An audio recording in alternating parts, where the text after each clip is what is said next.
우리 금요기도에 함께 볼 말씀은 골로새서 2장 6절부터 7절의 말씀입니다. 골로새서 2장 6절부터 7절 말씀을 우리 다 같이 합독하도록 하겠습니다. 그러므로 너희가 그리스도 예수를 주로 받았으니 그 안에서 행하되 그 안에 뿌리를 박으며 세움을 받아 교훈을 받은 대로 믿음에 굳게 서서 감사함을 넘치게 하라. 아멘. 오늘 금요기도회 때 함께 볼 말씀의 제목은 감사함을 넘치게 하라입니다. 우리가 오늘도 이 자리에 기도하기 위해서 모였죠. 우리가 무엇을 놓고 기도해야 될까요? 오늘 본문 2장 1절부터 특별히 5절까지 보면은 이 바울이 단 한 번도 이 육신으로는 직접 대면하지 못한 골로새 교회이지만은 그들을 진심으로 전심으로 뜨겁게 사랑하고 한 번도 보지 못한 그들을 위해 힘쓰며 그들을 생각을 할 때 그 침투한 이단들로 말미암아 염려도 하고요. 그러면서도 사도로서 권면 또한 하는 그런 모습을 우리는 보게 되어집니다. 요즘 이 시대가 얼마나 개인주의로 가는지요. 사실 요즘 시대가 그런 것이 아니라 하나님을 떠난 죄인된 인간은 나 중심으로 갈 수밖에 없는 것입니다. 심지어는 교회마저도 개교회주의로 가는 경우를 우리는 보게 되어지죠. 그리고 또 심지어는 같은 교회 공동체 안에서도 성도 간에 형제와 자매들 간에 친밀함을 거부하고 외면하는 경우들도 우리는 보게 되어집니다. 세상을 나가도요, 사회에서도요, 요즘은 남의 일에 함부로 참견하지 말아라. 오히려 도우려다가 오히려 도운 사람이 피해를 입기도 하고요. 여러 가지 모습들을 보다 보니까, 그리고 세상에서는 사람들과의 관계가 오직 자신의 손익을 따지는 그런 관계들이잖아요. 그런데 오늘 바울은 직접 대면하지도 않았고요. 정말로 어찌 보면은 이 시대로 보면은 남의 교회, 그렇죠?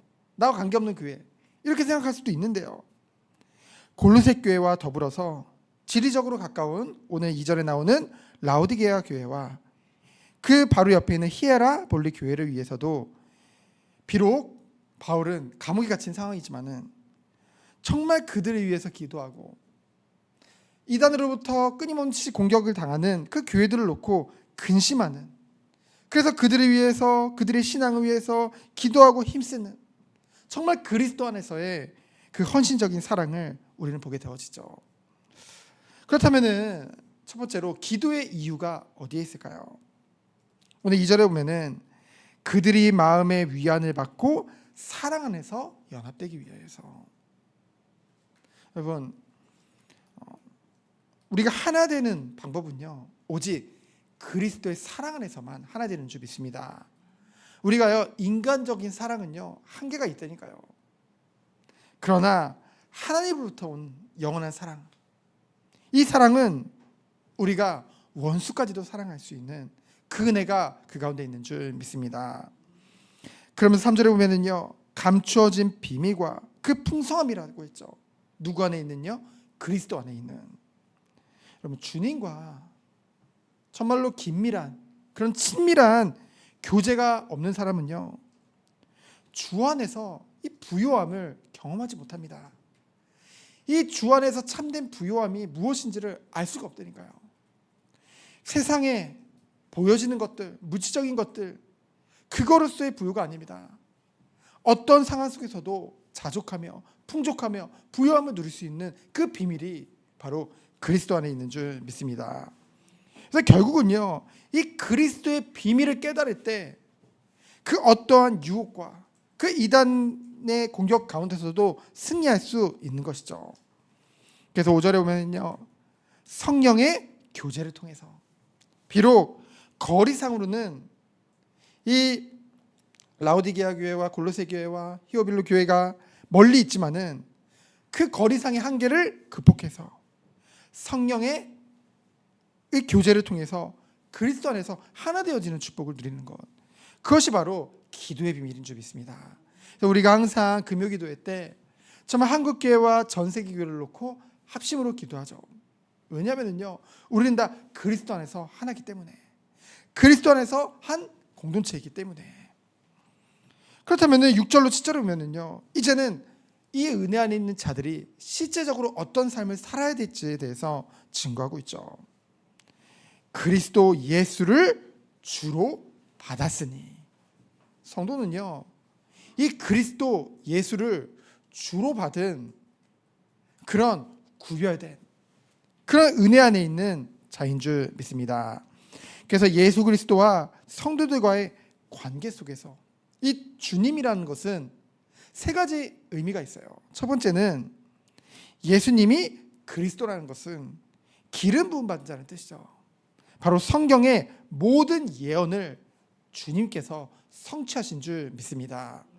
그러면서 두 번째로는요, 예수님은 인간의 몸을 입고 이 땅에 오셔서 온전한 인성을 취하신 분으로서 하나님의 백성을 구원하신 분이라는 거죠.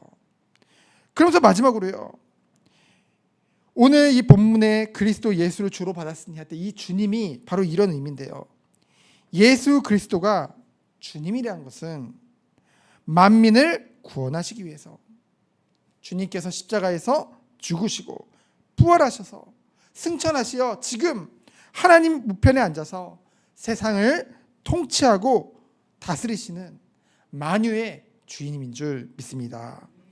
그분이 우리의 주님인 거예요. 여러분, 주님이 정말로 그 하나님께 순종하여, 아버지께 순종하여 정말로 힘없이 보이게, 그렇죠? 세상에서 봤을 때는 힘없어 보이잖아요. 연약해 보이잖아요. 왜 로마 군정대들이 끌려가서, 병사들에게 끌려가서 막 십자가에 못 박히고 막 조롱당할 때는 힘이 없는 것 같잖아요. 그 모습으로 지금 주님이 계신 게 아니라니까요. 지금 부활하신 주님께서 승천하셔서 하나님 우편에서 이 보좌에서 만물을 복종케 하시는, 그 보좌에서 이 땅을 다스리는 만유의 주님으로 계신 줄 믿습니다. 그분이 우리의 주님이란 거예요. 그래서 그 안에서 행하되, 이 예수님을 주로 받은 사람은요, 주님과 연합함으로 말미암아 친밀한 교제를 통해서 끊임없이 주님을 닮아가는, 그래서 주님이 원하고 바라시는 삶을 살아가는 자가 되어진다는 것이죠. 우리가 그런 삶을 살아서 하나님께 복받는 것이 아니라 하나님의 은혜를 받았기 때문에, 그 사랑을 받았기 때문에 그러한 삶을 살아갈 수밖에 없는 그 축복 가운데로 우리에게 끊임없이 은혜와 사랑을 부어주신다는 것이죠. 그래서요, 예수 그리스도 안에서 이제 어떻게 하래요? 주 안에 뿌리 받고 세움을 받아 영원한 생수 되시는 그리스도께, 이 신의 물 되시는 그리스도께 우리가 뿌리를 받고요, 예수 그리스도를 우리 삶의, 우리 인생의 기초로 삼고, 그렇게 되면 어떤 은혜를 받게 되었을까요? 어떤 세움을 받는 거예요? 정말 우리가 주님께 뿌리를 박으면요, 주님 안에서 우리가 주님께, 그리스도에게 기초를 두면은요, 우리에게 오는 은혜가 이 성경의 모든 하나님의 말씀의 그 가르침에 우리는 순응하며 순종하는 삶을 살아가게 되어진다는 것이죠. 우리가요, 주님이 우리의 주인이 되지 못하면요, 우리가요 주님과 끊임없이 친밀한 교제가 되어지지 않으면요, 주님과 가까운 사이가 되지 않으면요, 우리도 모르게 끊임없이 말씀을 순종할 수 없다니까요. 그렇죠? 말씀을 듣는데 이 우리의 안에서 이 말씀을 거부하게 되어진다니까요. 그러나 정말로 주님을 주인으로 주님께 뿌리를 받고 세움을 받는 우리들은 늘 이 말씀에 순종하는 삶을 통해 영적으로 성숙되어지는, 자라나는 그 축복 가운데 들어갈 줄 믿습니다. 그래서 결론은 뭐예요? 요즘 얼마나 사람들이 힘들어요. 힘들다는 말을 정말 많이 하죠. 야, 행복을 말할 수 없는, 웃을 수 없는 세상이다라는 말을 많이 하죠. 그러나 결국은 오늘 말씀해 보니까요, 믿음에 굳게 서서 어떻게 하래요? 감사함을 넘치게 하라. 정말로 하나님의 은혜만이, 주 안에 있는, 이 그리스도 안에 있는 참된 주님이 원하시는 이 삶만이, 성도의 삶만이 감사가 넘치는 삶으로 우리를 인도할 수밖에 없는 그 축복 가운데 들어가는 줄 믿습니다. 우리 한 사람 한 사람이 정말로 매일매일 그리스도 안에서 참된 만족과 참된 감사가 넘치는 우리 모든 성도님들이 되어지기를 예수 그리스도 이름으로 축원드립니다. 시간 기도합니다. 주님 감사합니다. 환경이 변하지 않아도, 그 어떤 것이 변하지 않아도 우리 안에 있는 주로 인해 늘 만족하고 기쁨이 넘치는, 감사가 넘치는 우리 한 사람 한 사람 되도록 주께서 축복하여 주옵소서. 정말 성령 안에서 정말 우리가 서로 기도하며 하나 되어져서 어떤 상황 속에도 흔들리지 않는 참된 믿음 속으로, 그리스도의 은혜 속으로 들어가는 우리 모든 성도님이 되도록 주께서 축복하여 주옵소서. 살아계신 예수 그리스도 이름으로 기도합니다. 아멘.